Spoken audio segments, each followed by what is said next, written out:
जैसे ही कल CMA intermediate old syllabus paper 10 cost management accounting and FM का exam है, और जैसा कि तुम लोगों को ऑलरेडी पता है पिछले 2 टर्म में पेपर बड़ा गंदा आया था। तो एक काम करते हैं, इस वीडियो के अंदर में हम लोग फटाफट डिस्कस करेंगे जो पिछले 2 टर्म का क्वेश्चन पेपर था उसमें जो थोड़े टिपिकल क्वेश्चन थे, एक बार डिस्कस करते हो कैसे फटाफट वैसा टाइप का क्वेश्चन आए, कैसे हम लोग आगे प्रोसीड करना चाहिए कि अगर बाई चांस उस टाइप का कोई भी तुम लोग का 2-3 क्वेश्चन एग्जाम में आ जाए तुम लोग उसमें अटके नहीं, हम लोग फटाफट उस क्वेश्चन को कर पाए। पर ये सब करने के पहले तुम लोग का ऑलरेडी पेपर 10 का कॉस्ट, पेपर 10 का एफएम का मैराथन डाला हुआ है। जो थ्योरी है उसका जस्ट एक लेटेस्ट रिकॉर्डिंग हम कल किया था जो 1 और 20 मिनट के अंदर में सारे के सारे इंपॉर्टेंट थ्योरी क्वेश्चंस को कवर करता है, तो वो सब पहले रेफर करना। सब कुछ रेफर करने के बाद इस वीडियो को एक बार रेफर करना जहां पे हम लोग डिस्कस करेंगे पिछले 2 टर्म का कुछ अच्छा क्वेश्चंस।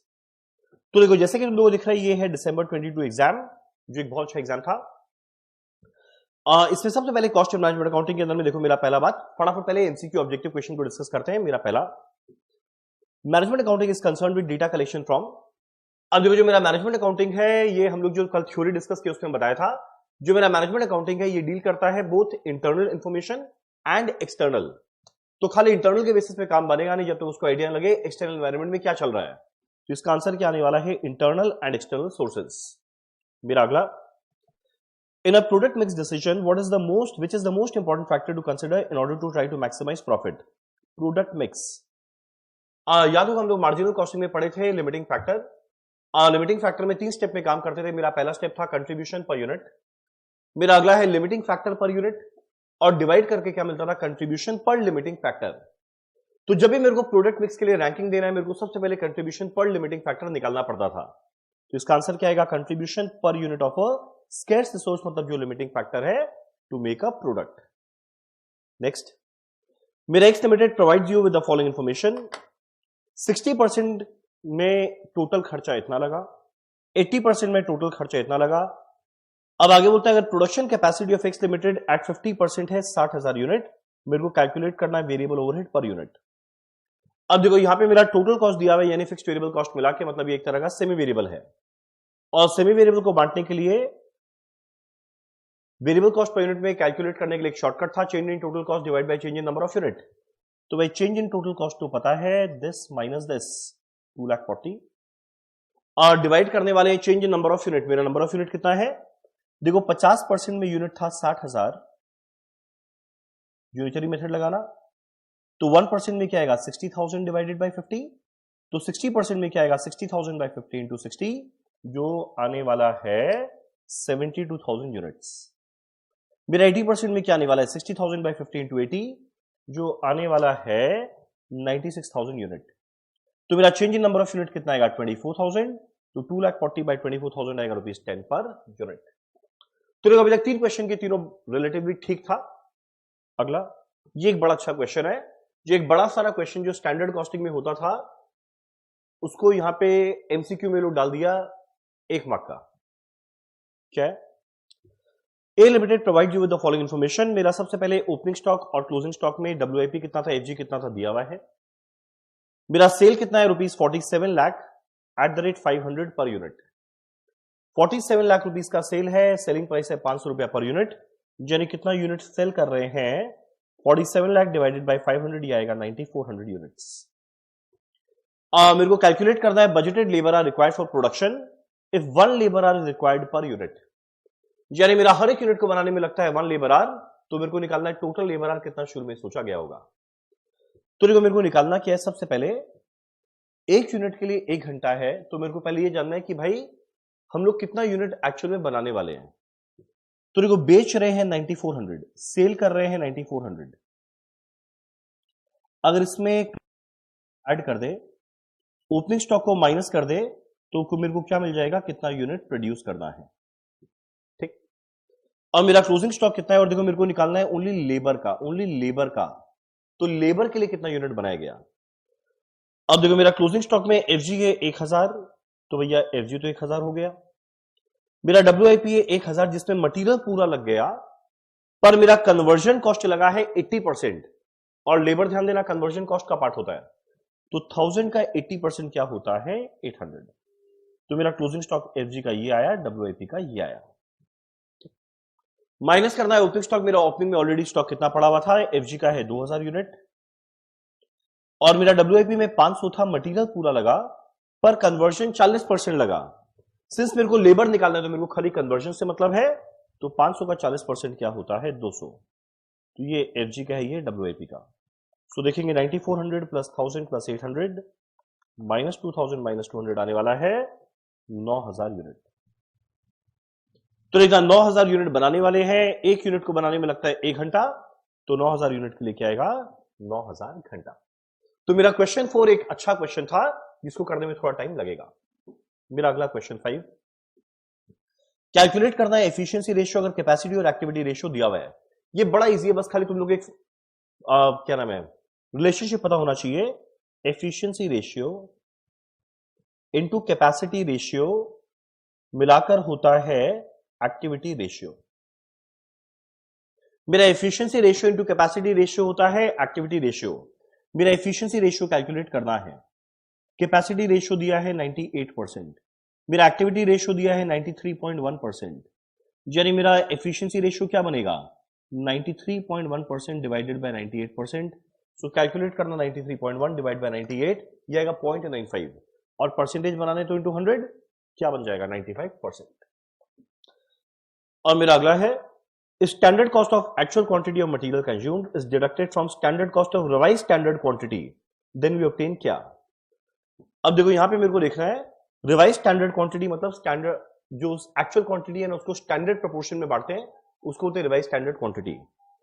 तो मेरे को actual quantity is deducted from revise standard quantity यानी actual quantity in standard proportion. तो देखा ये जो मेरा फॉर्मूला होता था ये मेरा क्या चीज का होता था मिक्स वेरिएंस का, तो इसका आंसर क्या आएगा मिक्स वेरिएंस। अब अगला मेरा मैच द फॉलोइंग जो बड़ा इजी है, इनफैक्ट चारों मैच द फॉलोइंग बड़ा इजी है। कल का अगर तुम लोग थ्योरी का क्लास कर लेगा तो ये चारों अपने आप फटाफट हो जाएगा। मेरा पहला मेरा एब्जॉर्प्शन कॉस्टिंग। एब्जॉर्प्शन कॉस्टिंग के अंदर में हम लोग प्रोडक्ट कॉस्ट हो या फिर मेरा क्या नाम है सॉरी वेरिएबल कॉस्ट हो या फिक्स कॉस्ट, दोनों ही हम लोग कॉस्ट का पार्ट मानते थे। मेरा लर्निंग कर्व क्या है, जैसे से ज्यादा यूनिट बनाएंगे एक्सपीरियंस बढ़ेगा, मेरा एवरेज टाइम पर यूनिट गिरेगा। ट्रांसफर प्राइसिंग क्या है, जब हम लोग क्या करते हैं एक कंपनी में एक डिपार्टमेंट दूसरे डिपार्टमेंट को किस रेट में देगा उसको निकालते हैं। जीरो बेस्ड बजटिंग, यहां पे हम लोग हर एक चीज बजट बनाते हैं स्क्रैच से शुरू करते हुए। तो एब्जॉर्प्शन कॉस्टिंग में क्या आने वाला है, फिक्स्ड प्रोडक्शन कॉस्ट भी कॉस्ट का पार्ट बनेगा। लर्निंग कर्व जहां पे प्रोडक्शन कॉस्ट पर यूनिट कम होगा क्योंकि एक्सपीरियंस बढ़ने वाला है। Transfer pricing, intra firm transaction, zero based budgeting जहां पे हर एक कंपोनेंट को वापस से जस्टिफाई करना पड़ेगा। नेक्स्ट इन वेरिएबल कॉस्टिंग मतलब मार्जिनल कॉस्टिंग। मार्जिनल कॉस्टिंग का खासियत था जो मेरा वेरिएबल कॉस्ट है उसको मानते हैं प्रोडक्ट कॉस्ट, फिक्स्ड कॉस्ट को मानते हैं पीरियड कॉस्ट, फिक्स्ड कॉस्ट को मानते हैं पीरियड कॉस्ट। ट्रू। मेरा variance due to difference in standard output of actual material and actual output is known as material yield variance. अब यहां क्या लिखा हुआ है, standard output of actual material input and actual output, यानी standard के हिसाब से कितना लगना चाहिए, असली में आउटपुट कितना लग गया। तो अगर ज्यादा यूनिट लगाए तो मेरा इनपुट आउटपुट का डिफरेंस आ गया, ये कौन मेजर करता था यील्ड वेरिएंस, तो ये भी ट्रू है। One of the assumption of break even analysis is that sales mix will vary false. Break even का असम्पशन था मेरा पहला, मेरा वेरिएबल कॉस्ट पर यूनिट हमेशा रहेगा सेम, मेरा फिक्स्ड कॉस्ट टोटल में हमेशा रहेगा सेम। जैसे से मेरा वॉल्यूम बढ़ेगा मेरा वेरिएबल कॉस्ट बढ़ेगा, सेल बढ़ेगा जिसकी वजह से प्रॉफिट बढ़ेगा। तो सेल्स मिक्स या सेल्स रेशियो कभी चेंज नहीं होता था। मेरा अगला fixed cost based transfer pricing is one of the method of transfer pricing. False. Transfer pricing के लिए मेथड क्या है, पहला मार्जिनल कॉस्ट या वेरिएबल कॉस्ट, अगला है टोटल कॉस्ट, अगला है कॉस्ट प्लस, अगला है नेगोशिएटेड प्राइसिंग, अगला है स्टैंडर्ड कॉस्ट, अगला है market price. Fixed cost based transfer pricing नहीं होता। सो इस कल का थ्योरी क्लास करना, तुम लोगों का बहुत सारा ये काम अपने आप हो जाएगा। अब जरा देखिए हमारा प्रैक्टिकल के अंदर में, अब पूरा प्रैक्टिकल डिस्कस नहीं करेंगे, जो की पॉइंट्स है ना उसको हम लोग डिस्कस करने का ट्राई करेंगे। क्या लिखा है फटाफट देखते हैं। पहला मेरा एजीटी लिमिटेड मैन्युफैक्चर करता है एक प्रोडक्ट जो आज के दिन 50% कैपेसिटी को यूज कर रहा है, टर्नओवर है 18 लाख एट द रेट 100 रुपया per unit, sale value 18 lakh at the rate 100 रुपया पर यूनिट। तो भाई 18 लाख डिवाइडेड बाय 100 अगर देखेंगे तो आज के दिन यूनिट्स है 18,000। मेरा पीवी रेशियो दिया है 40%, याद करना एक रिलेशनशिप होता है PV ratio plus variable cost मिला के 100%। पीवी रेशियो 40% है, मतलब वेरिएबल कॉस्ट आया है 60% सेलिंग प्राइस का, तो 100 का 60% क्या होता है 60 रुपीज पर यूनिट। ठीक, मेरा देखो कॉस्ट डेटा दिया है, मेरा वेरिएबल कॉस्ट में क्या आता है, direct material, direct labour, direct expense, variable overhead. मेरा डायरेक्ट मटेरियल दिया है 30, डायरेक्ट वेजेस दिया है 20, वेरिएबल ओवरहेड दिया है 8, सेमी वेरिएबल ओवरहेड दिया है, यानी इसमें वेरिएबल और फिक्स दोनों है। कितना लिखा हुआ है 96,000, फिक्स कॉस्ट दिया है 2,40,000। अब देखो वेरिएबल कॉस्ट 60 है, मटेरियल, वेजेस, वेरिएबल ओवरहेड ये तीनों मिलाकर आया 58,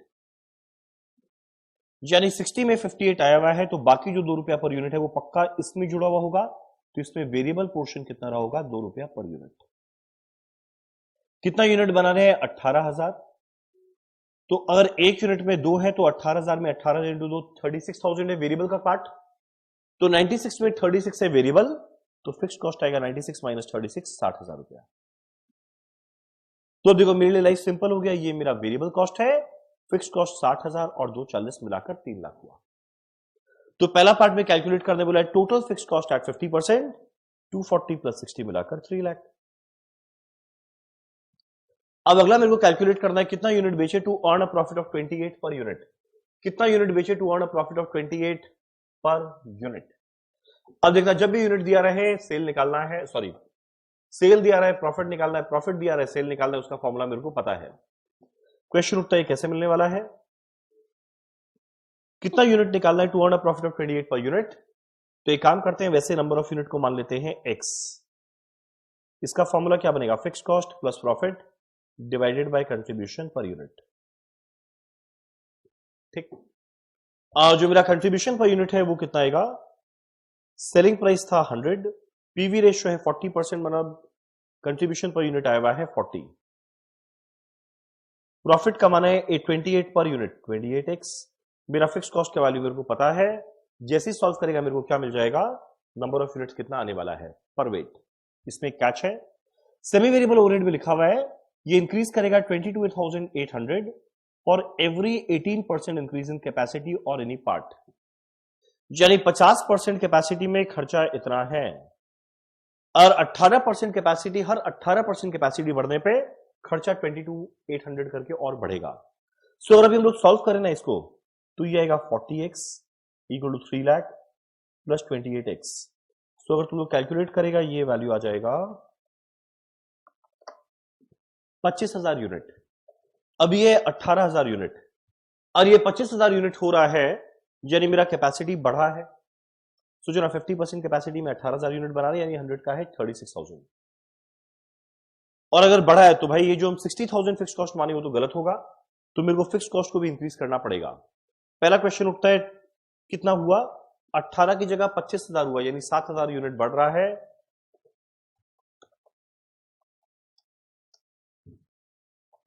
तो यानी मेरा 18% इंक्रीज इन कैपेसिटी ऐसा 2 बार हो रहा है, तो 22,800 प्लस 22,800 मेरा 45,600 और बढ़ेगा। तो इसीलिए मेरे को वापस से कैलकुलेट करना पड़ेगा कि मेरा ये फिक्स कॉस्ट 3 लाख की जगह बढ़ जाए तो मेरा वैल्यू कितना आएगा। अच्छा पहला बात ये हम निकाला कैसे, देखो अभी हम कैलकुलेट किए 25,000 यूनिट, ठीक है, तो 18,000 यूनिट की जगह 25,000 हुआ, यानी 7,000 यूनिट बढ़ा। पहले था 18,000, यानी 7,000 यूनिट बढ़ा। आउट ऑफ टोटल कैपेसिटी है 36,000, तुम लोग देखना 7,000 बाय 36,000 होता है 19.44%।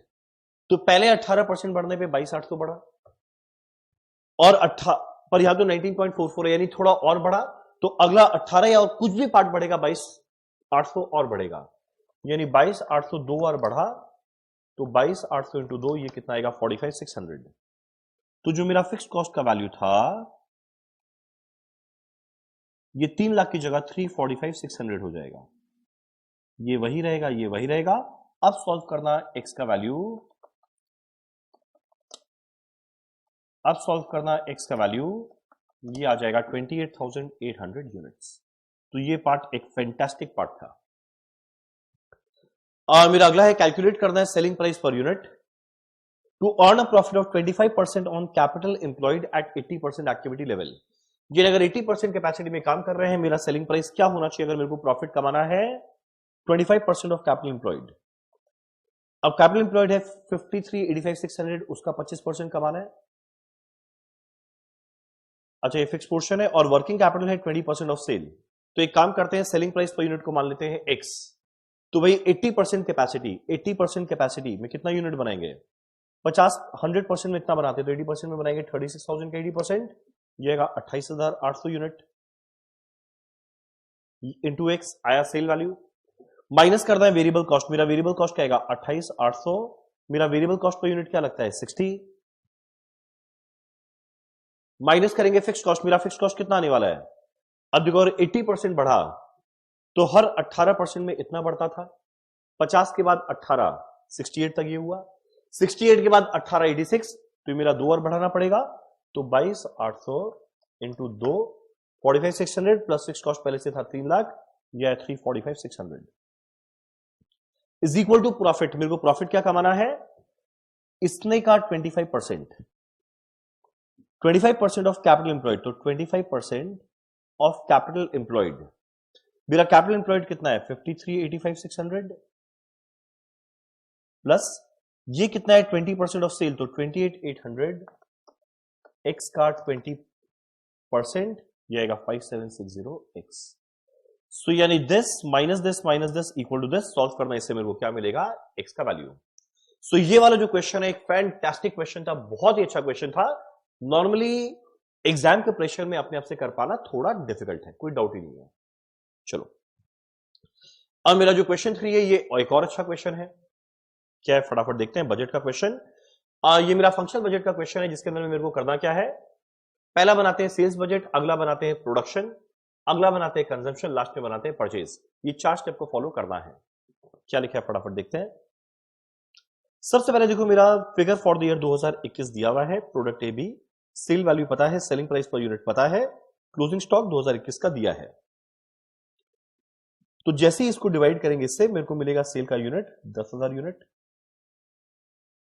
इसको डिवाइड करेंगे इससे, मेरे को मिलेगा सेल का यूनिट 4,000 यूनिट। ठीक। मेरा मटेरियल लेबर रिक्वायरमेंट क्या लगता है? अब मेरे को बजट बनाना है अगले साल का, बहुत सारा एस्टिमेशन दिया हुआ है। पहला, सेल क्वांटिटी इंक्रीज या डिक्रीज, यहां पे -20% है, यानी पिछले साल 10,000 यूनिट बेचे, इस साल 20% कम बेचेंगे, यानी कितना यूनिट कम बेचने वाले हैं? 10,000 माइनस 20% होता है 8,000। एक का सेल क्वांटिटी आया 8,000।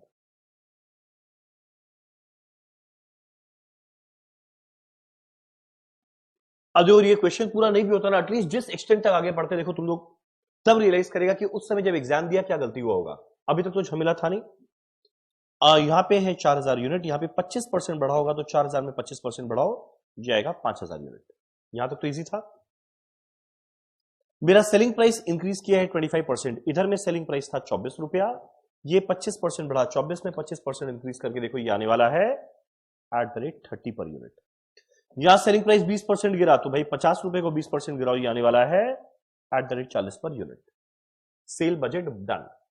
तो पहला मेरे को बनाना है सेल्स बजट, बन गया। अगला बनाना है प्रोडक्शन। अब देखो, सेल का यूनिट पता है, प्रोडक्शन कैसे आएंगे? इक्वेशन को याद करना, opening FG plus production minus closing FG होता है सेल। तो प्रोडक्शन कैसे आएगा? Sale plus closing minus opening. Sale में ऐड करो क्लोजिंग एफजी माइनस करो ओपनिंग एफजी। अब मेरा क्लोजिंग एफजी कितना चाहिए? क्लोजिंग एफजी कितना चाहिए? देखो दिया हुआ है 2700, 1100। ये खाली यूनिट्स में है, सेलिंग प्राइस का कोई काम नहीं है। मेरा ओपनिंग एफजी क्या आएगा? जो पिछले साल का क्लोजिंग स्टॉक था 20,000 रुपया था @20, यानी 1000 यूनिट। 46,000 रुपीज था @20, डिवाइड करके 2300 यूनिट, तो ये आएगा 1000, ये आएगा 2300। ये क्या मेरे को मिलेगा? प्रोडक्शन। कैलकुलेट करना, ये आने वाला है 9700, ये कैलकुलेट करना, ये आने वाला है 3700। ठीक। अब यहां पे एक बड़ा अच्छा लाइन लिखा हुआ है, पोस्ट प्रोडक्शन रिजेक्शन रेट, यानी जितना यूनिट बनाते हैं उसका 3% यहां पे खराब हो जाता है, यहां 5% खराब हो जाता है। अब देखो, अगर मेरे को बेचना इतना है, क्लोजिंग इतना रखना है, तो इतना गुड यूनिट बनाना पड़ेगा। वर्ड क्या यूज कर रहा है? इतना गुड यूनिट बनाना पड़ेगा, और ये गुड यूनिट आएगा 3% लॉस होने के बाद। ये अगर इनिशियली 100 बनाते हैं उसमें 3 खराब हो जाएगा तो बचेगा 97। तो भाई ये 97 के बराबर है। तो मेरे को टोटल प्रोडक्शन कितना करना पड़ेगा? अगर ये 97 के बराबर है, देखो 3% लॉस होना है, तो गुड यूनिट आएगा 100 में 3 जाने के बाद 97। अगर ये 97 के बराबर है तो मेरा गुड यूनिट कितना आएगा? 9700 डिवाइड बाय 97 इंटू 100, 10,000 यूनिट। और 5% लॉस हुआ, यानी ये 90 100 में 5 गया, 95 के बराबर है, तो 3700 को डिवाइड बाय 95 इंटू 100 करेंगे। एक सेकेंड, यहां पे एक गड़बड़ कर दिया, ये 3800 है, सॉरी। 3800 डिवाइड बाय 95 इंटू 100 करेंगे, कितना आएगा? 4000 यूनिट। ये मेरा है प्रोडक्शन। Step 2 done. मेरा तीसरा स्टेप है रॉ मटेरियल कंज्यूम्ड।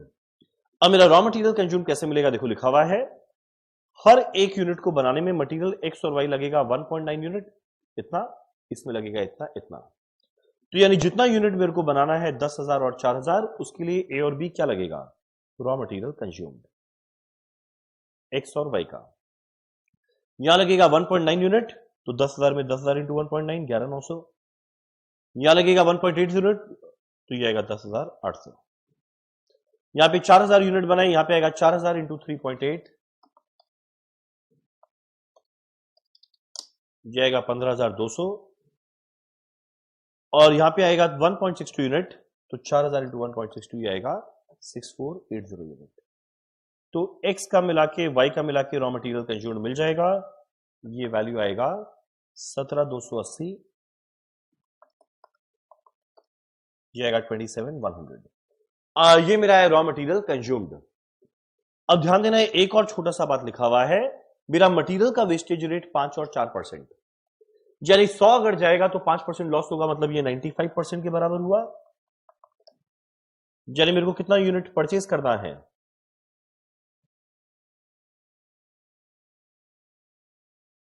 सॉरी, मेरे को कितना यूनिट क्या नाम है यूज करना है, और कैलकुलेट करें, एक मिनट।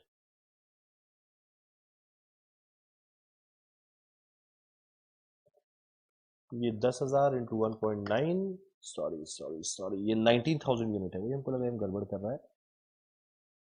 और ये 10,000 इंटू 1.08, ये आएगा 10,800, ठीक है। यानी टोटल मिला के आएगा 19,000 प्लस 15,200, 34,200 यूनिट्स, सॉरी। अब देखो मेरा मटेरियल में 5% लॉस हो रहा है, यानी 100 में 5 जाएगा, बचेगा 95। तो अगर ये 95 के बराबर है तो 100 का वैल्यू क्या आएगा? 36,000 रॉ मटेरियल को यूज करना है। और अगर मेरा 4% लॉस होगा, 100 में 4 गया, बचेगा 96, तो 17280 डिवाइड बाय 96 जाएगा 18,000। ये मेरा है रॉ मटेरियल कंज्यूम्ड। अब ऐड करेंगे क्लोजिंग रॉ मटेरियल माइनस करेंगे ओपनिंग रॉ मटेरियल, क्या मिल जाएगा? परचेज। मेरा क्लोजिंग रॉ मटेरियल कहां है?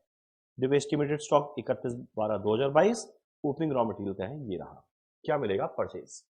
तो ये क्वेश्चन बहुत डिफिकल्ट नहीं था, पर वो ये कि इसको स्टेप बाय स्टेप करे ना तो फिर ये होने लायक क्वेश्चन था।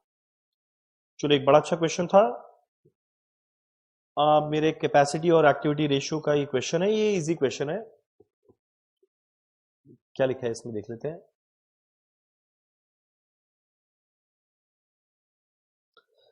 मेरा बीटीसी लिमिटेड मैन्युफैक्चर करता है 2 प्रोडक्ट एक्स और वाई।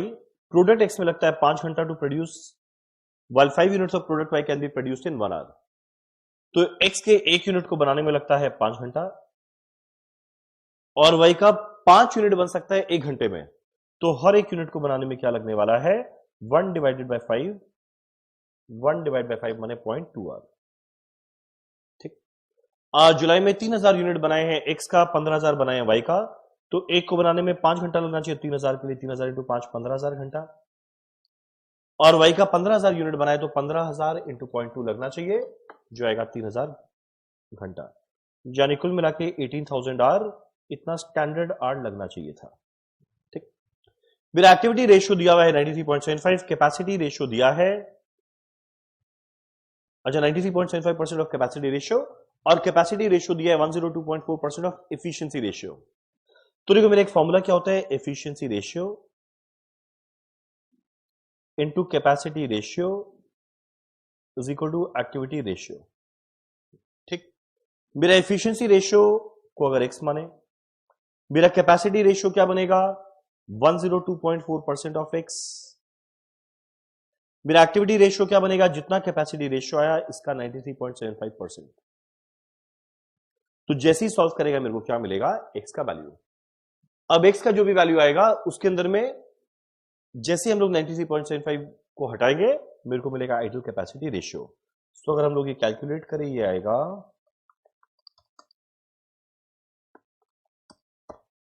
ये बन जाएगा 4%। ठीक, तो बस इतना पोर्शन था कॉस्ट का। अब ये जो मेरा 4 थ्योरी है, ये चारों थ्योरी मेरे कल की क्लास में जो मैंने अपलोड किया था थ्योरी उसमें डिस्कस किया हुआ है। तो कॉस्ट पोर्शन खत्म। अब फटाफट एक बार एफएम वाला पोर्शन देखते हैं क्या लिखा हुआ है एफएम वाले पोर्शन में। पहला बात, मेरा फिक्स कॉस्ट दिया है 50% ऑफ ईबीआईटी, कैलकुलेट करना है डॉल। फॉर्मूला क्या, contribution by EBIT. So sale minus variable cost होता है कंट्रीब्यूशन, माइनस फिक्स कॉस्ट होता है ईबीआईटी। फिक्स कॉस्ट है 50% ऑफ ईबीआईटी। अगर ईबीआईटी को एक्स मानेंगे फिक्स कॉस्ट आएगा 50% माने 0.5x। तो अगर उल्टा चलेंगे माइनस की जगह प्लस हो जाएगा तो 1.5x। डॉल होता है कंट्रीब्यूशन बाय ईबीआईटी, तो 1.5x बाय x आना चाहिए 1.5। इसमें चारों ऑप्शन गलत है, तो जो भी अटेम्प्ट करेगा उसको फुल मार्क्स मिल जाएगा। अब आगे बोलते हैं मेरा एनुअल ग्रोथ रेट है 50% ऑफ कॉस्ट ऑफ इक्विटी। वो तेरी, मेरा ग्रोथ रेट है जो केई आया उसका 50%। डिविडेंड यील्ड माने डीपीएस बाय एमपीएस दिया हुआ है इतना 9 1/11, तो 11 into 9 99 plus 100 divide by 11%। Calculate करना है केई।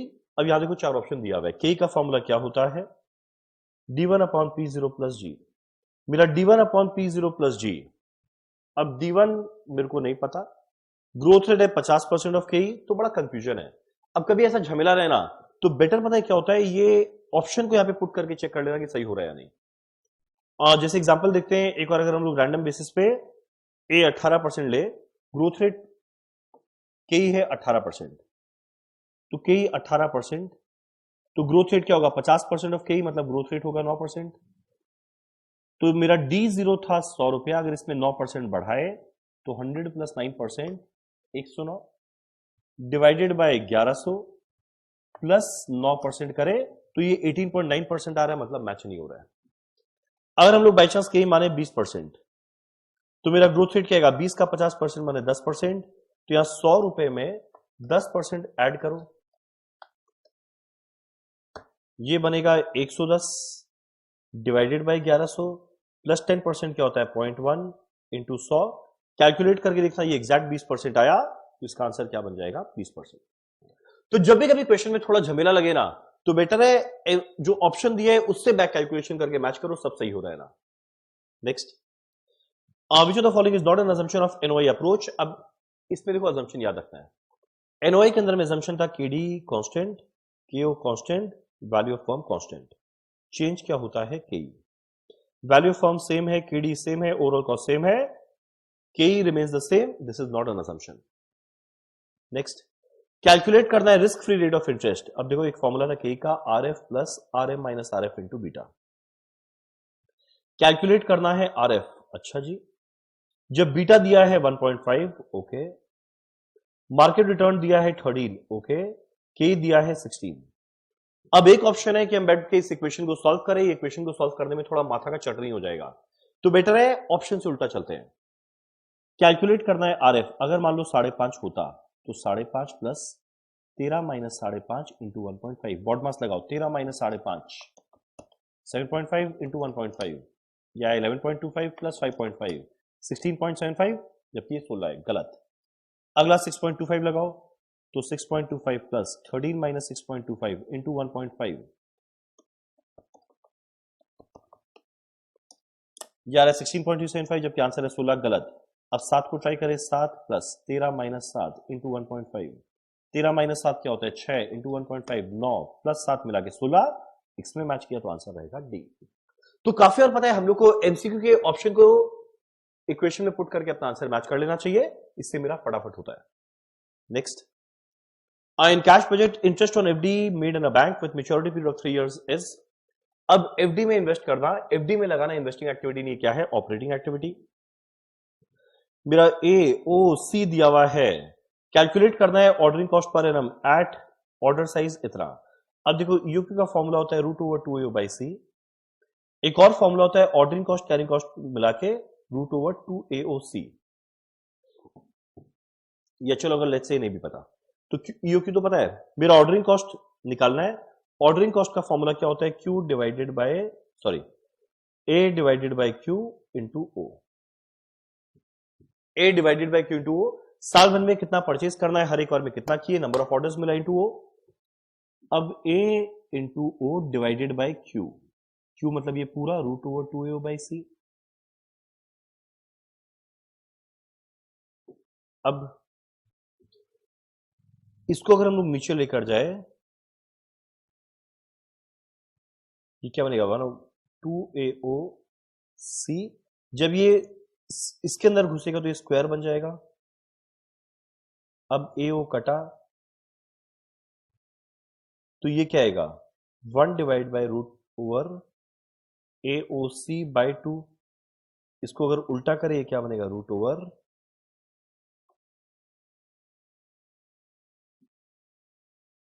√AOC divide by 2। तो आंसर हुआ C।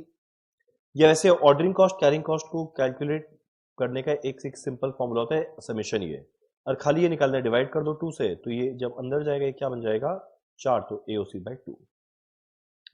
अब अगला मेरा मैच द फॉलोइंग। पहला है कांस्टेंट ग्रोथ, जो मेरा डिविडेंड ग्रोथ मॉडल है किसका दिया हुआ था, मायरन गॉर्डन, तो मायरन गॉर्डन। अब नेट इनकम अप्रोच हो या नेट ऑपरेटिंग इनकम हो या ट्रेडिशनल अप्रोच, ये दिया हुआ था ड्यूरैंड का, तो ये ड्यूरैंड। डिविडेंड इररिलेवेंट, खाली एक जन बोला था, मोदी ग्लैनी मिलर, देख दिए, आखिरी वाला अपने आप हो गया। ठीक, अब अगला है मेरा true false. Agency cost do not include indirect cost, गलत। एजेंसी कॉस्ट इनडायरेक्ट कॉस्ट ही होता है, वो डायरेक्ट कॉस्ट नहीं होता। Equity ratio does not help in assessing the solvency, भाई लॉन्ग टर्म कितना सॉल्वेंट है उसके लिए डेट इक्विटी रेशियो तो बड़ा इंपॉर्टेंट है, तो ये बोलता है डज नॉट हेल्प, गलत। GDR do not have voting right, correct. ये हम लोग कल थ्योरी में डिस्कस किए थे, जीडीआर वालों के पास वोटिंग राइट नहीं होता। जब बीटा 0 है, बीटा क्या मेजर करता है, रिस्क, और बीटा 0 है इसका मतलब ये रिस्की नहीं है, करेक्ट, ये रिस्की नहीं है, वेरी इजी। चलो एक काम करें, एक बार जरा सेक्शन 4 को देखते हैं। देखो अब इसके अंदर में सारा नहीं, जो अच्छा अच्छा क्वेश्चन वो डिस्कस करते हैं। पहला बात, TCL Limited needs to raise ₹10 lakh for construction of a new plant and provide you with the following information। यहां पे ना इंडिफरेंस पॉइंट निकालना है A और B का, ठीक है। 10 लाख रुपया चाहिए, पहला प्लान में 40% इक्विटीज लाएंगे और बाकी बैलेंस 10% डिबेंचर। तो भैया 40% लेकर आएंगे इक्विटी से, तो प्लान ए के अंदर में, हम कहां लिखे,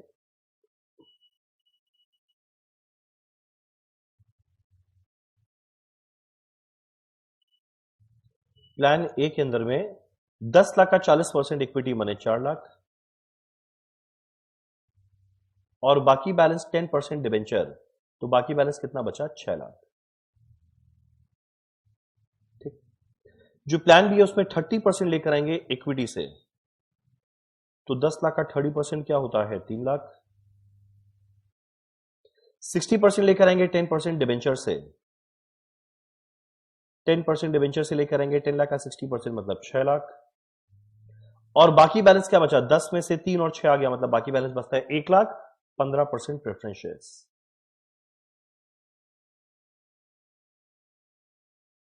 क्लियर है यहां तक? नेक्स्ट, अब आगे बोलते हैं equity share of face value of ₹10 each will be issued at a premium of 110%, यानी 10 रुपए के इक्विटी शेयर को 110% प्रीमियम में इशू करेंगे। तो 10 रुपए का 110% निकालो, क्या होता है 11, तो 10 रुपया प्लस 11 21 में इशू करेंगे। पर फ्लोटेशन कॉस्ट लग जाएगा 1 रुपया, तो माइनस कर दो 1, यानी हर इक्विटी शेयर को इशू करेंगे 20 रुपए के रेट में।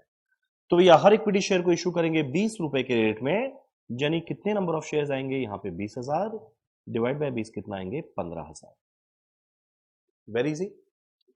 अब आगे बोलता है 15% preference shares of face value of 100 will be issued at a premium of 110%। यकीन मानो उसका कोई काम ही नहीं है, कि जब इनडिफरेंस पॉइंट निकालेंगे फॉर्मूला होता है EBIT,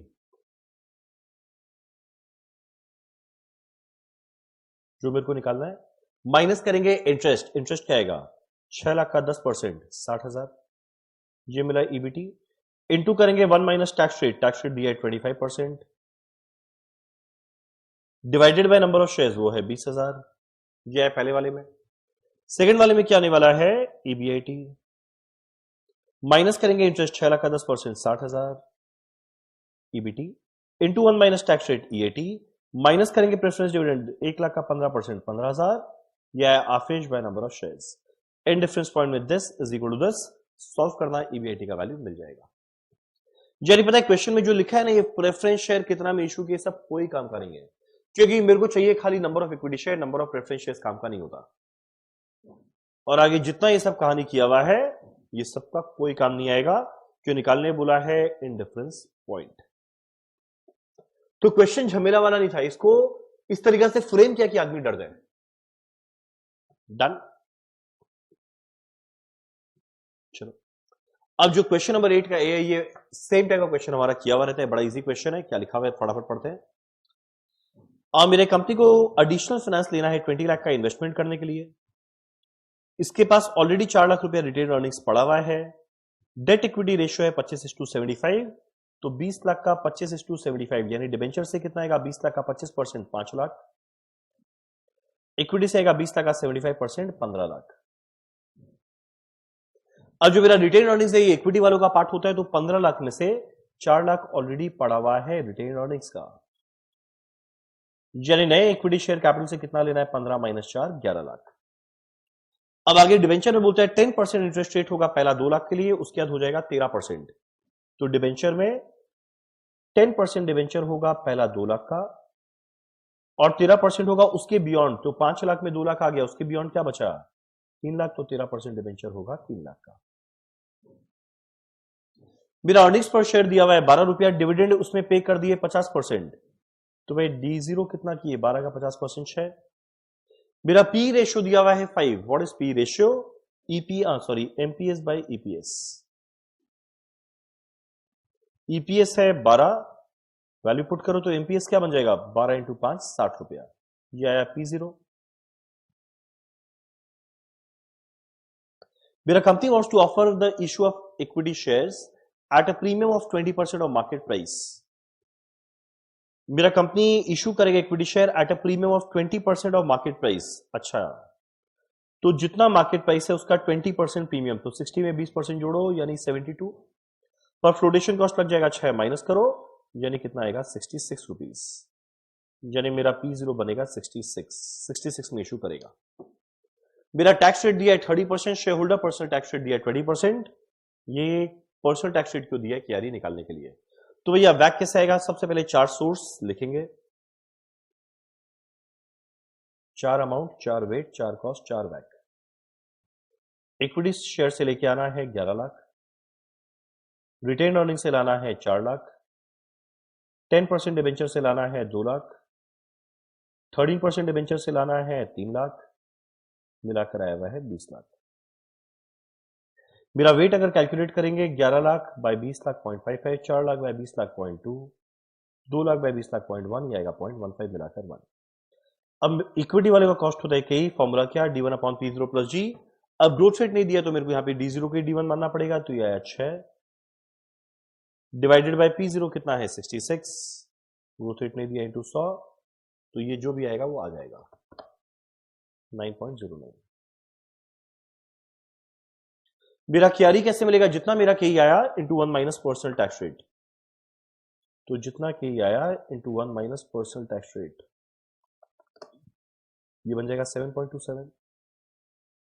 अब 10% डिबेंचर, 13% डिबेंचर के लिए इंटरेस्ट रेट दिया, सॉरी टैक्स रेट दिया 30%, तो केडी कैसे निकालेंगे, 10% डिबेंचर का शॉर्टकट लगाना, इंटरेस्ट रेट है 10% इंटू 1 माइनस टैक्स रेट, ये बन गया 7%। यहां पे आएगा 13% इंटू 1 माइनस टैक्स रेट, ये बन जाएगा 9.1%। चलो वेट आया हुआ है, कॉस्ट आया हुआ है, मल्टीप्लाई करना क्या मिल जाएगा, बैक। चलो डन। और मेरा अगला क्वेश्चन ये वापस से सेम एग्जैक्ट क्वेश्चन हमारा ऑलरेडी किया हुआ है कैपिटल वेटिंग में। मेरा annual cost savings, annual cost savings, तो कॉस्ट सेविंग्स क्या होता है, एक तरह का कैश इनफ्लो। एनुअल है मतलब पर एनम दिया हुआ है। मेरा यूजफुल लाइफ दिया हुआ है, IRR दिया है 15%, प्रॉफिटेबिलिटी इंडेक्स दिया हुआ है, कैलकुलेट करना है चारों पार्ट, और बहुत सारा पीवी फैक्टर दिया हुआ है। तो भाई ये कैसे आएगा,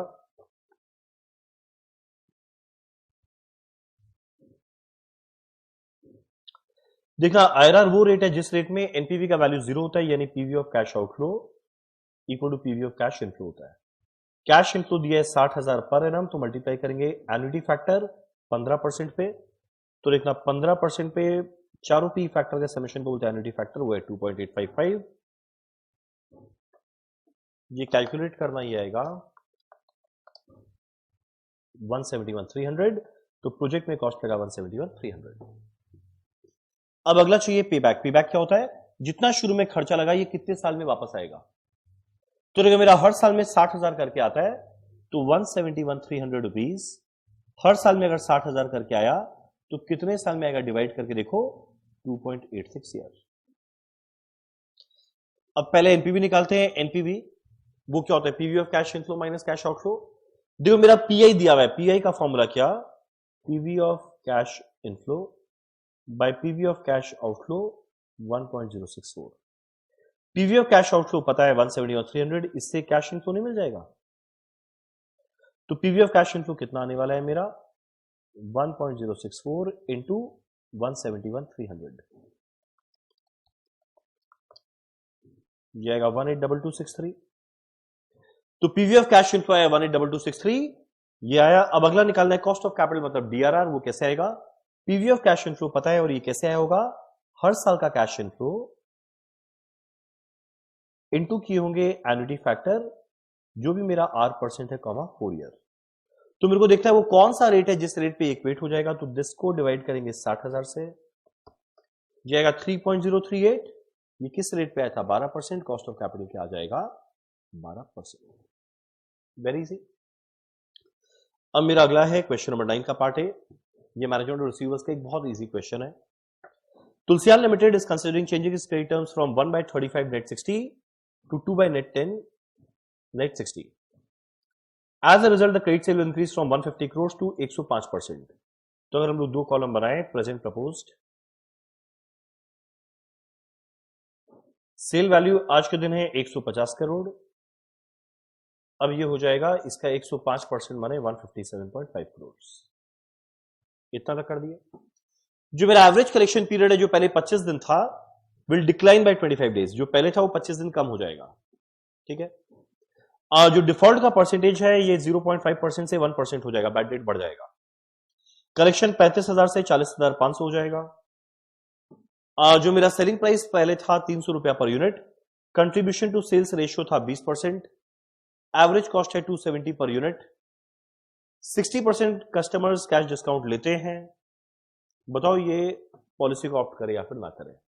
तो पहला बात, सेलिंग प्राइस दिया है 300 रुपया per unit, contribution to sale ratio है 20%, यानी मेरा वेरिएबल कॉस्ट आएगा 80%, मतलब 240 रुपया पर यूनिट।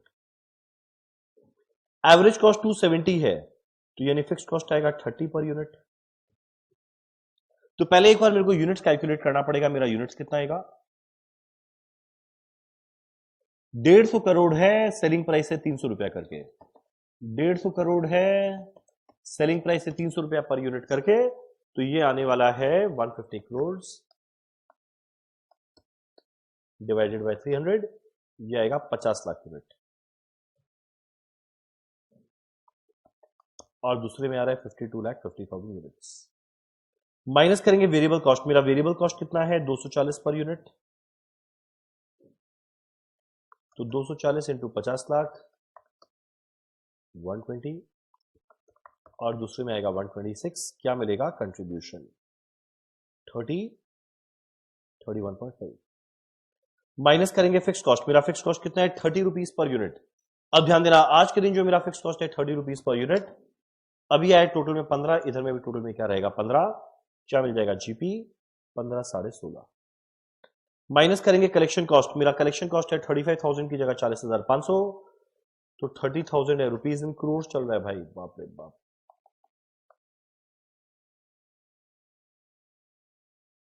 जाएगा 40,500,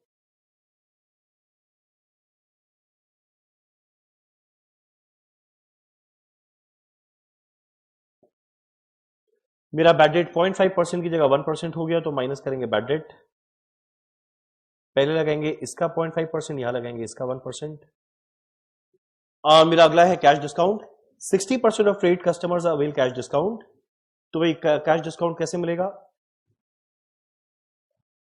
जितना सेल वैल्यू था 150, इसका 60% कैश डिस्काउंट मांगा और एग्जिस्टिंग में मिल रहा है कौन से रेट में? 1% पे। यहां पे मेरा 157.5 है सेल वैल्यू, इसका 60% कैश डिस्काउंट मांगा और बाद में कैश डिस्काउंट का परसेंटेज क्या है? 2%। माइनस करेंगे opportunity cost, variable cost, fixed cost मिला के टोटल कॉस्ट, इनटू करेंगे नंबर ऑफ डेज जो दिया हुआ है और इंटरेस्ट रेट कितना दिया है? 24%। क्या मिल जाएगा? अपॉर्चुनिटी कॉस्ट यानी प्रॉफिट। ठीक, तो ये ठीक ठाक क्वेश्चन था, नॉट इजी नॉट डिफिकल्ट। अब मेरा एक क्वेश्चन दिया हुआ है वॉल्टर मॉडल का। मेरा वॉल्टर मॉडल का पहले फॉर्मूला क्या होता है पहले सोचना, d plus E minus D into R by K whole divide by K. D क्या होता है? डिविडेंड पर शेयर, ई क्या होता है? अर्निंग्स पर शेयर, आर क्या होता है? Return on equity, return on investment sorry, और के होता है कॉस्ट ऑफ इक्विटी। ठीक, देखिए क्या क्या दिया हुआ है।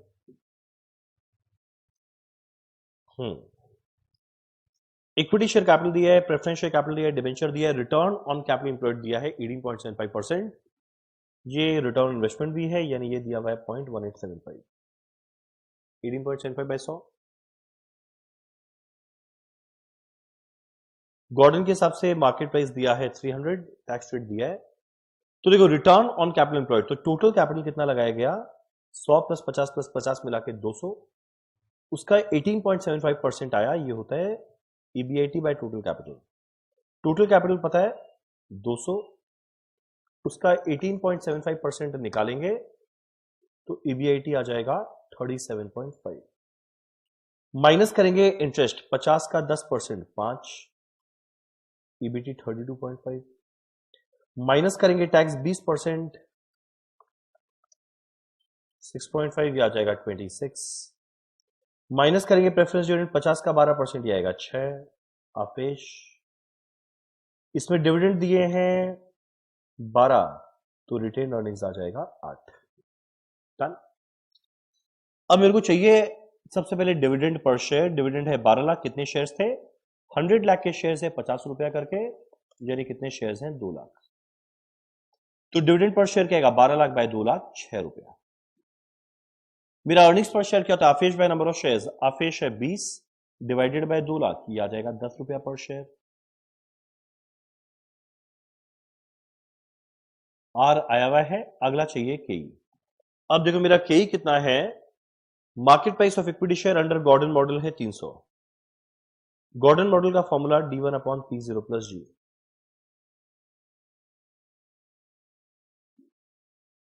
मार्केट प्राइस दिया हुआ है 300, डिविडेंड कितना देने वाले हैं?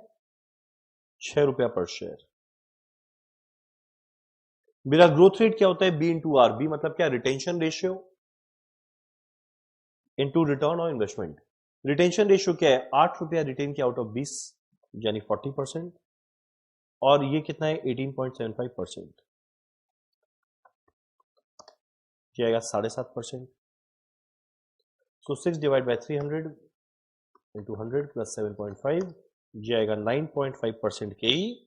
एग्जैक्ट इसके ई को यहां पे यूज करेंगे 9.5% माने 0.095।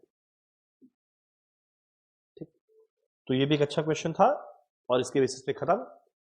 और ये जो चार थ्योरी है ये ऑलरेडी हमारा कल के क्लास में डिस्कस करना हुआ है। सो ये एक बहुत इंपॉर्टेंट सेशन था ये जानने के लिए कि अगर बाई चांस कोई डिफिकल्ट क्वेश्चन पेपर आ रहा है उसमें हम लोग किस तरीका से मैनेज करें। तो देखो इस पूरे के पूरे पेपर में तुम लोग देखेगा ना 28 नंबर का ऑब्जेक्टिव क्वेश्चन था, 28 में 20 के लायक था। 12 प्लस 12 24 नंबर का थ्योरी था, तो 24 मार्क उसके अंदर में भी इंटरनल चॉइस रहता है। सो तुम लोग ऑब्जेक्टिव क्वेश्चन और थ्योरी करने के साथ ही ना एक अच्छा खासा कवरेज कर सकता है पेपर 10 के लिए। उसके बाद ऐसा नहीं बाकी प्रैक्टिकल सारा डिफिकल्ट आता है, उसमें कुछ कुछ सिंपल आएगा और नहीं आया तो एटलीस्ट कुछ स्टेप मार्किंग के साथ तुम लोग एटलीस्ट क्वेश्चन को आगे बढ़ा सकता है। तो इसीलिए पेपर डिस्कशन हम लोग किए दिसंबर 2022 टर्म का। अब एक काम करते हैं, एक बार देखते हैं जून 23 टर्म के अंदर में जो जो क्वेश्चन आया था, थोड़ा टिपिकल क्वेश्चन, इसका फटाफट डिस्कशन करते हैं। पहले ऑब्जेक्टिव क्वेश्चन, मेरा इसके अंदर में ऑब्जेक्टिव क्वेश्चन में बड़ा टाइम कंज्यूमिंग था जून 23 के अंदर में। अप्रैल टू जून 3 महीना, जुलाई टू 31 मार्च 9 महीना में सेल्स एट द रेट 100 रुपया पर यूनिट, यानी कितना यूनिट बेचे होंगे एट द रेट 100 हटाओ यानी 10,000 यूनिट, और 35,000 डिवाइड बाय 100 कितना बेचे होंगे 35,000 यूनिट्स। उसमें खर्चा कितना लगा दिया हुआ है, मेरे को निकालना है total fixed cost for the year. तो मेरा इससे सेमी वेरिएबल है, मेरे को सबसे पहले आइडेंटिफाई करना है इसमें वेरिएबल कॉस्ट पर यूनिट कितना है। फॉर्मूला क्या होता है, change in total cost divide by change in number of units. पर ध्यान देना ये फॉर्मूला हम लोग तब यूज कर पाएंगे जब दोनों में पीरियड सेम रहे। ये 3 महीने का, ये 9 महीने का है, तो अगर इंटू 3 कर दे तो ये भी 9 मंथ्स बन जाएगा, तो मेरे लिए कैलकुलेशन इजी रहेगा। तो यूनिट 10,000 की जगह हो जाएगा 30,000, ये 3,90,000 इंटू 3 हो जाएगा 11,70,000। तो चेंज इन कॉस्ट कितना आएगा, this minus this 150 divide by change in number of unit कितना आएगा 5,000, ये बनेगा 30 रुपीज पर यूनिट। किसी एक में वैल्यू पुट कर दो और टोटल कॉस्ट से माइनस करो। टोटल कॉस्ट 11,70,000 माइनस 30,000 इंटू 30 कितना होता है 9 लाख, ये बनेगा 2,70,000। ये कॉस्ट लगा था 9 मंथ्स में फिक्स कॉस्ट का, तो 12 महीना में कितना आने वाला है कैलकुलेट करके देखना 3,60,000। अच्छा क्वेश्चन था ये। मेरा अगला budgeted sale of product X दिया हुआ है 8,000 unit, at the end of previous year closing FG दिया हुआ है 20,000 रुपया एट द रेट 20 यानी 1,000 unit. At the end of year closing FG दिया हुआ है 2700 यूनिट।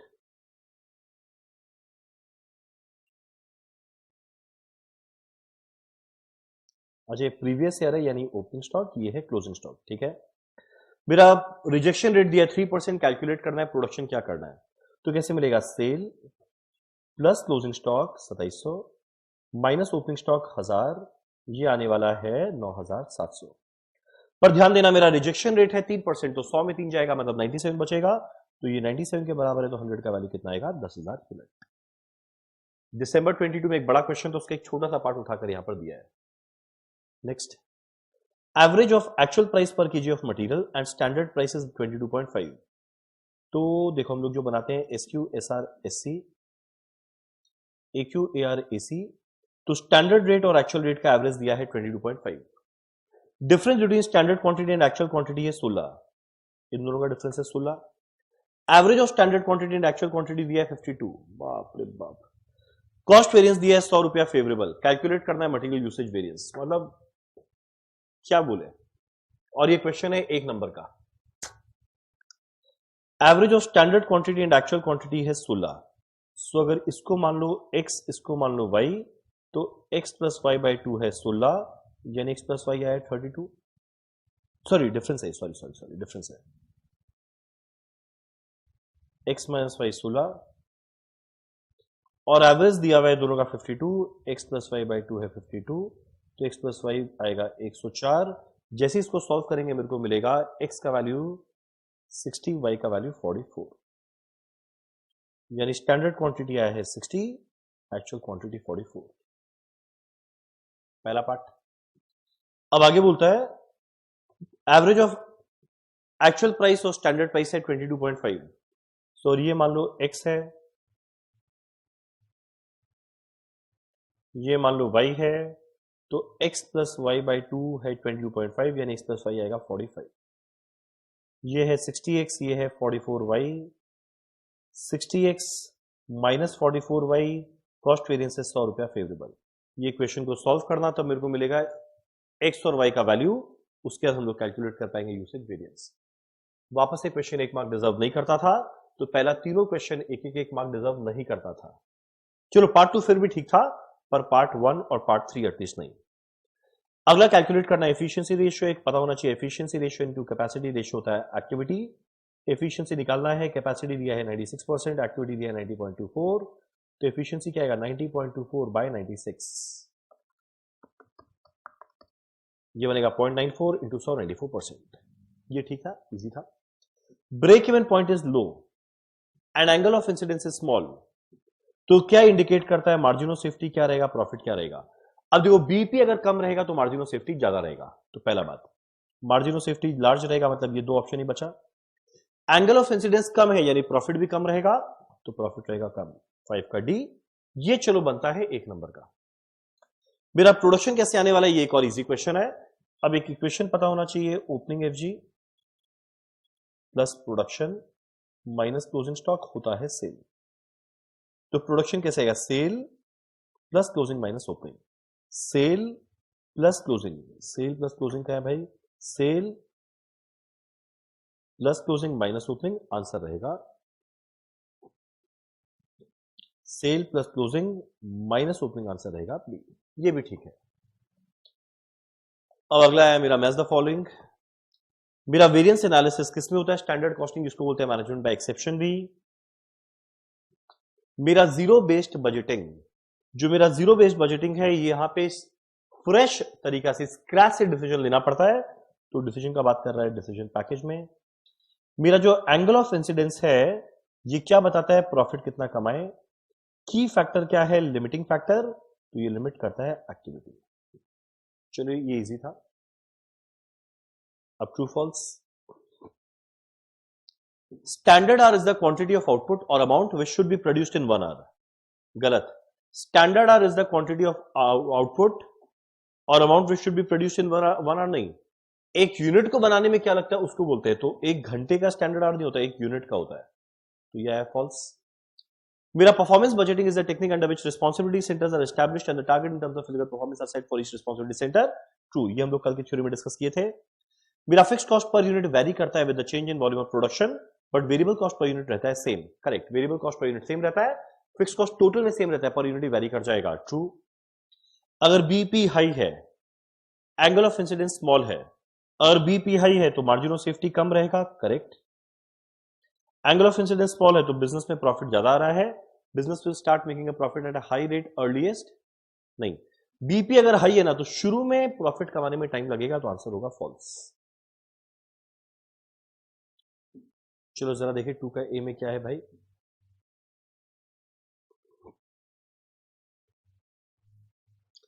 पहला साल में लॉस दिया है 40,000, कॉस्ट है 108% ऑफ सेल, कॉस्ट दिया है इतना, प्रॉफिट है 24% ऑफ सेल। ओ बाप रे बाप, सीधा सीधा लोग कुछ देगा ही नहीं, घुमा फिरा के टेढ़ा मेढ़ा करके देगा।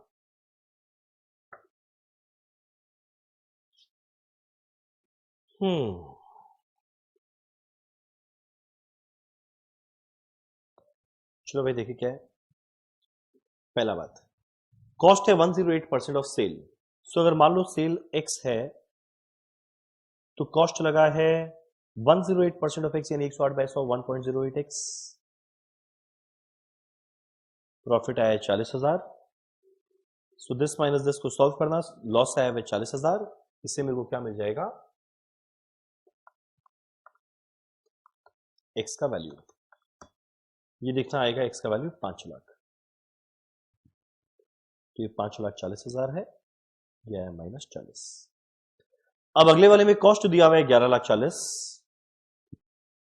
प्रॉफिट है 24% ऑफ सेल। अगर इसको एक्स मानेंगे तो ये आएगा 0.24x। अब इसको अगर सॉल्व करेंगे आएगा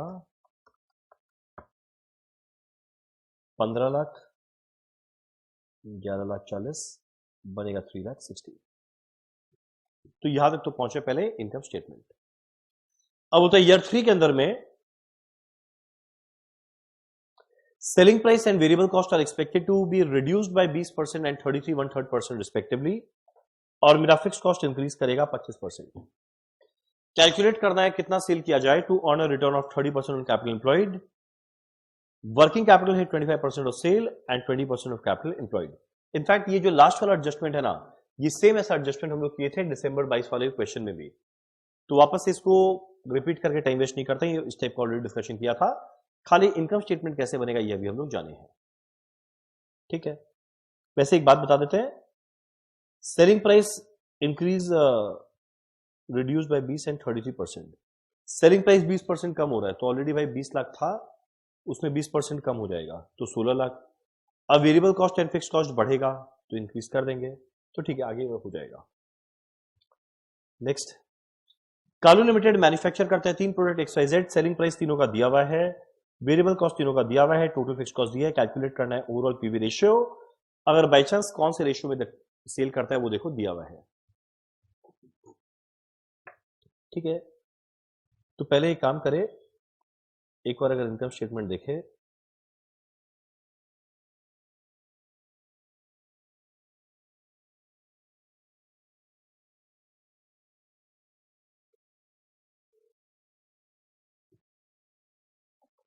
सेलिंग प्राइस है 50 30 20 XYZ का,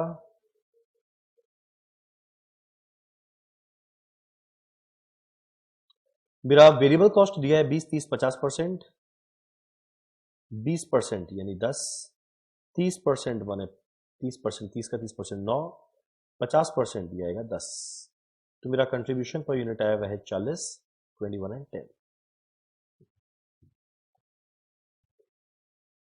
फिक्स्ड कॉस्ट दिया हुआ है, कैलकुलेट करना है ओवरऑल पीवी रेशियो। अगर बाई चांस हम लोग कौन से रेशियो में बेचते हैं, 20%, 30%, 50%, तो भाई पहले अगर अभी पीवी रेशियो निकाले तो ये आएगा 80%, 70% एंड 50%। मेरे को कैलकुलेट करना है ओवरऑल पीवी रेशियो, तो एक एवरेज निकालना है, एवरेज हमेशा वेटेड एवरेज होना चाहिए। 20-30% दिया हुआ है, कितना यूनिट बेचेंगे, 20, 30 एंड 50%, तो ओवरऑल पीवी रेशियो क्या आएगा, 80% टू 20% 16, 70% टू 30% 21, 50% टू 50% 25, तीनों को ऐड कर दो मिलाकर आएगा आई थिंक 62%।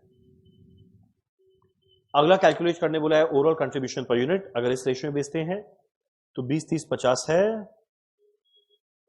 कैलकुलेट करना है कंट्रीब्यूशन पर यूनिट, तो मल्टीप्लाई करके ऐड कर दो। 40 का 20% 8, 21 का 30% 6.3, 10 का 50% 5, ये मिलाकर आएगा 19.3 पर यूनिट। सो पार्ट भी ऑनेस्टली इजी पार्ट था, इसमें झमेला नहीं था। अब यहां पे क्या बोलता है, मटेरियल और labour requirement. Direct material at the rate 5 पर ₹5 पर यूनिट, इतना भी यूनिट लगता है, लेबर इतना लगता है। मटेरियल का वेस्टेज और लेबर प्रोडक्टिविटी बढ़ा वो दिया हुआ है। 80% 60% कैपेसिटी में प्रोडक्शन ओवरहेड क्या लगा बताया है, डेप्रिसिएशन बताया है, admin overhead, selling overhead, sale value बताया है। प्रिपेयर करना है flexible budget at 50% and 90% capacity. ठीक है भाई, 50% और 90% में निकलना है। तो पहले एक काम करते हैं, 50-90% कैलकुलेट करते हैं, ये झमेला वाला क्वेश्चन नहीं है। देखो 32 लाख रुपीस का सेल था जब सेलिंग प्राइस है 200, यानी कितना यूनिट बेच रहे हैं, 16,000। ऑब्वियसली यहां बेच रहे होंगे 12,000 यूनिट, तो 16,000 है 80 में, तो 50% में कितना बेचने वाले हैं, 10,000। 90% में कितना बेचने वाले हैं, 18,000। Unitary method. अब पहले देखते हैं मटेरियल का। हर एक को बनाने में लगता है 1.9 यूनिट, तो 10,000 को बनाने में लगेगा 10,000 into 1.9, 19,000 unit at the rate 5, तो 95,000 रुपीज लगा मटेरियल का। 18,000 यूनिट को बनाने में लगेगा 18,000 into 1.9, 34,200 unit at the rate 5, ये लगा 1,71,000। पर बोलता है मटेरियल 5% वेस्ट होगा, यानी ये 95 के बराबर है, तो 100 का वैल्यू क्या आएगा, मेरे को मिलेगा पहले वाले में 1 लाख, अगले वाले में मिलेगा 1,80,000। यह है मटेरियल कॉस्ट। लेबर हर एक को बनाने में लगता है 2.4 आवर, तो 10,000 में 10,000 इंटू 2.4, 24,000 घंटा एट द रेट 5, 1,20,000। पर वर्कर का एफिशिएंसी 25% बढ़ा है, यानी 100 की जगह 125 हो गया, तो ये जो 1,20,000 है ये 125 के बराबर, तो 100 का वैल्यू आएगा 96,000। सिमिलरली ये भी निकाल देंगे। मटेरियल लेबर का वैल्यू आ गया। अब मेरा प्रोडक्शन ओवरहेड इंक्लूडिंग डेप्रिसिएशन, इसमें डेप्रिसिएशन जुड़ा हुआ है, और देखो डेप्रिसिएशन सेम चल रहा है, यानी फिक्स्ड कॉस्ट है, तो आगे भी रहेगा सेम। अब बाकी को हटाओ, तो 5.224 माइनस 0.4 करो, ये आएगा 4.824, ये आएगा 4.368। तो ये देखो मेरा कॉस्ट लगा है इतने यूनिट पे। ये सेमी वेरिएबल नेचर का है, तो इसको वेरिएबल फिक्स में बांटेंगे। कैसे बांटेंगे, change in cost by change in number of unit. Variable cost per unit आया, इनटू कर देंगे यूनिट, बाकी बचा फिक्स कॉस्ट, दोनों में सेम रहेगा। सिमिलरली मेरा एडमिन ओवरहेड और सेलिंग ओवरहेड को भी मेरे को क्या करना है, इस तरीका से बांटना है। जैसे example admin overhead, change in cost this minus this 0.160 divide by change in unit 4,000 unit, यानी 0.04 unit,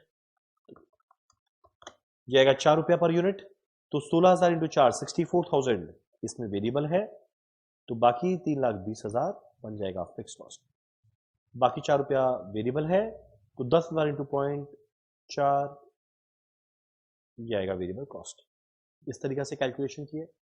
efficiency, activity, capacity, calendar, idle capacity, standard capacity, actual usage, ये सब कुछ कैलकुलेट करने बोल दिया। ऐसा क्वेश्चन हमारे मैराथन में कवर किया हुआ है, रेफर करना। तो मेन यही क्वेश्चंस जो हम लोग कॉस्ट में करने लायक था। एक चाहो तो ये क्वेश्चन भी देख सकते हैं स्टैंडर्ड कॉस्टिंग का। स्टैंडर्ड में नंबर ऑफ वर्कर्स दिया हुआ है, स्टैंडर्ड रेट पर आवर पता है। एक्चुअल में टोटल नंबर ऑफ वर्कर्स दिया, एक्चुअल रेट पर आवर दिया है। Standard output of the gang was 12 unit per hour. 12 unit को बनाने में 1 घंटा लगा, तो 1 यूनिट को बनाने में 1/12 घंटा लगेगा। The gang was engaged for 200 hour during the month of March 2022, out of which 20 hour were lost due to machine breakdown, और 2295 यूनिट्स बनाया गया। तो 200 घंटा इन्वॉल्व रहा, तो 1 घंटे में 12 यूनिट बनना चाहिए, तो 200 घंटे में 2400 यूनिट बनना चाहिए था, पर बनाया 2295 यूनिट। तो इसका कॉस्ट कार्ड बनाए, तो देखो 200 घंटा काम किया गया, तो रुको कॉस्ट कार्ड बनाते हैं। Skilled, semi skilled, unskilled, standard hour for actual output, standard rate, standard cost, actual hour, actual rate, actual cost. Standard में वर्कर्स दिया है, हर एक वर्कर 200 घंटा काम करता है, तो आर में कन्वर्ट करो 12/8/5। हर एक वर्कर 200 घंटा काम किया, मल्टीप्लाई कर दो 200 से। ये कितने आउटपुट के लिए था? 2400, पर एक्चुअल में कितना बना है? 2295।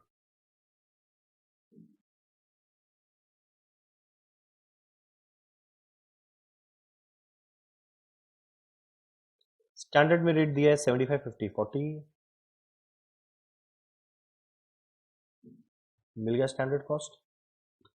अब एक्चुअल में आर तीनों का अलग अलग कितना है मेरे को नहीं पता, एक्चुअल रेट है 80, 48, 42, कुल मिला के 25 वर्कर है, इतना मेरे को पता है। अब आगे बोलता है actual number of skilled workers were 2 times the semi skilled workers. Skilled worker था 2 times the semi skilled worker. अच्छा, यानी अगर ये x है, ये 2x है, तो ये कितना आएगा? 25 माइनस 2x माइनस x मतलब minus 3x, 2x x 25 minus 3x। इतने वर्कर्स हैं, हर एक वर्कर 200 घंटा काम किया, इंटू कर दो 200, तो एक्चुअल कॉस्ट आएगा x के टर्म्स में। और मेरे क्वेश्चन में दिया हुआ है लेबर मिक्स वेरिएंस। मेरा मिक्स वेरिएंस का फॉर्मूला क्या होता है? रेशियो के चेंज होने की वजह से क्या हुआ? तो भाई मेरा रेशियो में चेंज होने की वजह से क्या हुआ? ये होगा मिक्स वेरिएंस। इसके लिए मेरे को लास्ट में कॉलम बनाना पड़ेगा actual hour in standard proportion. Actual hour लेंगे, स्टैंडर्ड के रेशियो 12/8/5 के रेशियो में बांट देंगे, तो एक्चुअल आर है 25 इंटू 200, 5000 को लेंगे, ये बन जाएगा 2400, ये बन जाएगा 1600, ये बन जाएगा 1000। So this minus this, this minus this, this minus this, into SR करेंगे, मिक्स वेरिएंस का वैल्यू पता है, इससे एक्स का वैल्यू मिलेगा। ये बहुत अच्छा क्वेश्चन था। अब आगे जितना भी थ्योरी है, देखो ये एग्जाम में एकदम करने लायक है। इमेजिन करो 4-4 मार्क का थ्योरी है, break even, variance analysis, budget manual मिला के 4 नंबर, तो यानी बस सब में खाली 2-2, 3-3 लाइन लिखना है। बोलते खाली एक डिफरेंस बताओ ये चारों के बीच में, खाली एक डिफरेंस बताओ चारों के बीच में, खाली एक डिफरेंस बताओ चारों के बीच में, तो थ्योरी तो पक्का करने लायक था। इस पेपर में ऑब्जेक्टिव क्वेश्चन और थ्योरी ही सेफगार्ड बनेगा। तो ये हम लोग कॉस्ट वाला पार्ट डिस्कस किए। अब सिमिलरली अब अगर एफएम वाले पार्ट को देखें ना, तो एफएम वाले पार्ट में ज्यादा कुछ डिस्कस करने का है नहीं। रीजन क्या हम बताते हैं, जो प्रैक्टिकल पेपर है, ये जो क्वेश्चन था एग्जैक्ट ये सेम क्वेश्चन नवंबर 22 में भी था, दिसंबर 22 में जो हम उसमें डिस्कस किया। ये एक बहुत इजी क्वेश्चन है कैपिटल वेटिंग का, जो डिस्कस करने लायक है नहीं। तुम लोग देखिए ना, 10% बिफोर टैक्स, 13% बिफोर टैक्स, जो वैक निकालना है 20 लाख रुपीज, एग्जैक्ट देखिएगा सेम ऐसा क्वेश्चन हमारा दिसंबर 22 में भी था। ये क्वेश्चन ही गलत था, 1,04,000 प्लस कितना यूनिट था मेंशन नहीं किया हुआ था, और ये कैश बजट का एक इजी क्वेश्चन है। अब बस खाली इसका एक ऑब्जेक्टिव क्वेश्चन एक बार जरा देखते हैं क्या लिखा हुआ है ऑब्जेक्टिव क्वेश्चंस में।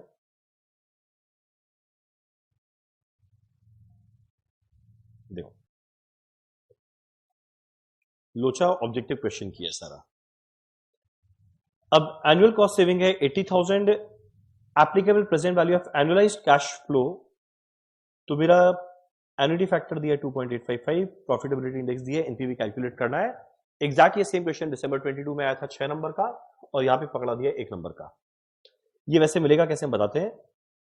एनुअल कॉस्ट सेविंग्स इंटू 2.855 करेंगे तो ये वैल्यू आएगा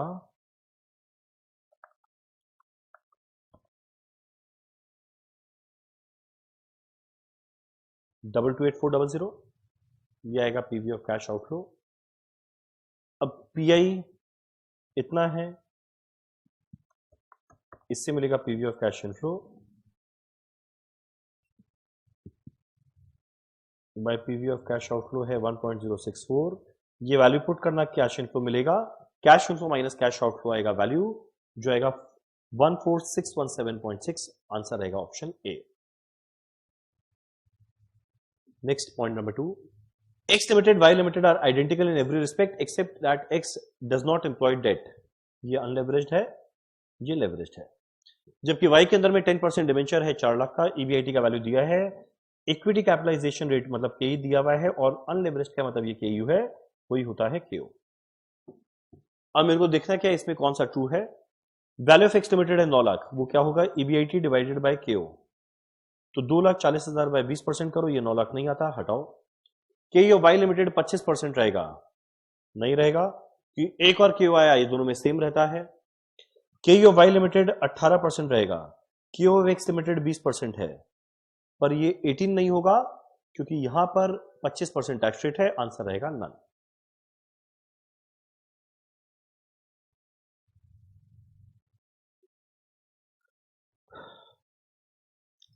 अब देखो equity share, preference share, debenture 40-40-20% है, तो वेट दिया है 0.4, 0.4, 0.2। मेरा कॉस्ट ऑफ प्रेफरेंस और कॉस्ट ऑफ डिबेंचर दिया हुआ है 15 और 7.2। Weighted average cost of capital दिया है 15.44। करंटली डिविडेंड दिया गया है 4 रुपया, करंट मार्केट प्राइस है 44, कैलकुलेट करना है ग्रोथ रेट। अब एग्जाम में हम बताते हैं इसका बैक कैलकुलेशन करना इम्पॉसिबल है, ऑप्शन के बेसिस पे सॉल्व करके देखना क्या आया। सीधा देखो 15 इंटू 0.4 होता है 6, 7.2 इंटू 0.2 होता है 1.44, तो 15.44 में से अगर इतना हटा दे तो ये आना चाहिए 8, यानी ये होना चाहिए 8 डिवाइडेड बाय 0.4, ये होना चाहिए 20। के का वैल्यू होना चाहिए 20, के का वैल्यू होना चाहिए 20, जो d1 upon p0 plus D आएगा, ये होना चाहिए 20।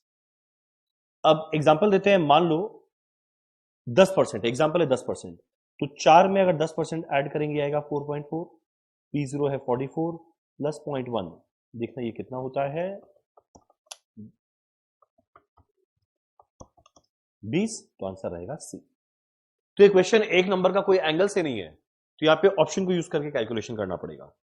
अगला एक बेहुदा क्वेश्चन वापस से एक नंबर डिजर्व नहीं करता है। पॉइंट नंबर 4, टोटल सेल दिया हुआ है, क्रेडिट सेल कितना है 4 times the cash sales. Cash sales अगर x है, क्रेडिट सेल होगा 4x, तो ये 5x मिलाकर है 125, तो क्रेडिट सेल का वैल्यू आएगा 100 लाख। मेरा वेरिएबल कॉस्ट है 85%, 85 कंट्रीब्यूशन आ गया 15। मेरा एवरेज कॉस्ट पर यूनिट दिया है 450, सेलिंग प्राइस है 500, तो ये 500 है, कॉस्ट है 450, मतलब 90% है कॉस्ट, तो 100 का 90% मतलब 90 होना चाहिए कॉस्ट। अगर ये 85 है मतलब ये रहेगा 5, तो ये मिला हुआ है जीपी। कैलकुलेट करने बोला है अपॉर्चुनिटी कॉस्ट, वो किस पे कैलकुलेट करते हैं, fix cost plus variable cost, Y है 90, इनटू करेंगे इंटरेस्ट रेट, मेरा इंटरेस्ट रेट दिया है 16%, इनटू करेंगे टाइम पीरियड, मेरा टाइम पीरियड क्या दिया हुआ है कुछ लोग दिए 24 दिन में, कुछ लोग दिए 40 दिन में। 25% कस्टमर कैश डिस्काउंट लेता है, तो 25% इतने में दिया, बाकी 75% इतने में दिया। कैलकुलेट करना, 24 का 25% 6, 40 का 75% 30, यानी 36 डेज।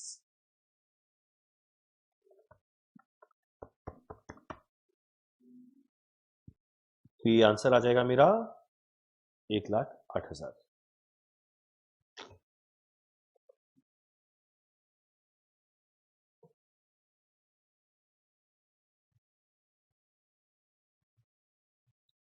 कंपनी मेंटेन करता है minimum cash balance 10 lakh, standard deviation दिया है 3,60,000, एनुअल इंटरेस्ट रेट है 12%, ट्रांजैक्शन कॉस्ट है 180। मेरे को लगाना है मिलर और मॉडल।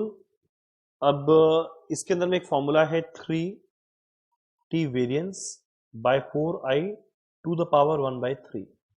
अब एग्जाम में अगर ऐसा क्वेश्चन आ भी जाए ना, तो ये कैलकुलेशन करने में इतना टाइम लग जाएगा कि उससे बेटर है ये एक नंबर में टाइम वेस्ट ना करके आगे बढ़ना।